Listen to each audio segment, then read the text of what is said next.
This audio reading is from the book John Ploughman's Pictures by Charles Spurgeon. Our selected reading is chapter 15, Great Cry and Little Wool, as the man said who clipped the sow. Our friend Hodge does not seem to be making much of an out at shearing. It will take him all his time to get wool, enough for a blanket, and his neighbours are telling him so, but he does not heed them, for a man never listens to reason when he has made up his mind to act unreasonably. Hodge gets plenty of music of a sort. Huller's system is nothing to it, and even Nebuchadnezzar's flutes, harps, sackbuts, and dulcimers could not make more din.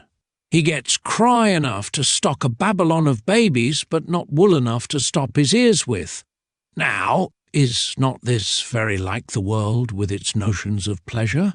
There is noise enough, laughter and shouting and boasting, but where is the comfort which can warm the heart and give peace to the spirit? Generally, there's plenty of smoke and very little fire in what is called pleasure. It promises a nag and gives an egg. Gaiety is a sort of flash in the pan, a 5th of November squib, all fizz and bang and done for. The devil's meal is all bran, and the world's wine turns to vinegar. It is always making a great noise over nutshells. Thousands have had to weep over their blunders in looking for their heaven on earth. But they follow each other like sheep through a gap, not a bit the wiser for the experience of generations. It seems that every man must have a clip at his own particular pig, and cannot be made to believe that, like all the rest, it will yield him nothing but bristles. Men are not all of one mind as to what is best for them. They no more agree than the clocks in our village, but they all hang together in following after vanity, for to the core of their hearts they are vain. One shears the publican's hog, which is so fond of the swill tub, and he reckons upon bringing home a wonderful lot of wool. But everybody knows that he who goes to the wool pack for wool will come home shorn. The blue boar is an uncommonly ugly animal to shear, and so is the red lion. Better shear off as fast as you can, it will be sheer folly to stop.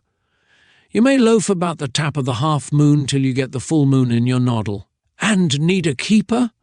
It is the place for men whose wits go wool-gathering, but wool there is none. Another is covetous, and hopes to escape misery by being a miser. His greedy mind can no more be filled than a lawyer's purse. He never has enough, and so he never has a feast. He makes money with his teeth by keeping them idle. That is a very lean hog to clip at, for poverty wants some things, luxury many things, but covetousness wants all things. If we could hoard up all the money in the world, what would it be to us at last? Today at good cheer, tomorrow on the bier, in the midst of life we are in death. Some, like old Mrs. Toogood, go in for self-righteousness, and their own mouths dub them saints.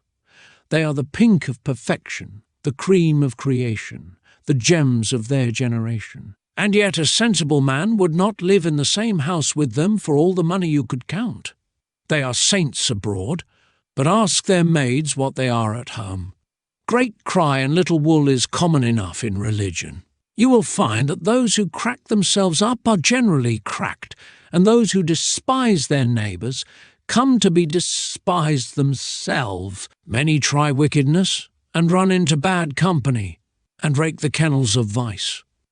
I warrant you they may share the whole stifle of filthy creatures, and never find a morsel of wool on the whole lot of them. Loose characters, silly amusements, gambling, wantonness, and such like, are swine that none but a fool will try his shears upon. I don't deny that there's plenty of swinish music. Whoever expected that there would be silence in a piggery? But their noise cannot fill the heart, nor laughter lighten the soul. John Ploughman has tried for himself, and he knows by experience that all the world is nothing but a hog that is not worth the shearing. Vanity of vanities, all is vanity. But yet there is wool to be had. There are real joys to be got for the asking if we ask aright. Below all things deceive us, but above us there is a true friend. Wherefore do ye spend your money for that which is not bread, and your labour for that which satisfieth not? This is John Ploughman's verdict, which he wishes all his readers to take note of. Faith in Jesus Christ will give sweetest pleasures while we live. Faith in Jesus must supply solid comfort when we die. This concludes chapter 15. Thank you for listening.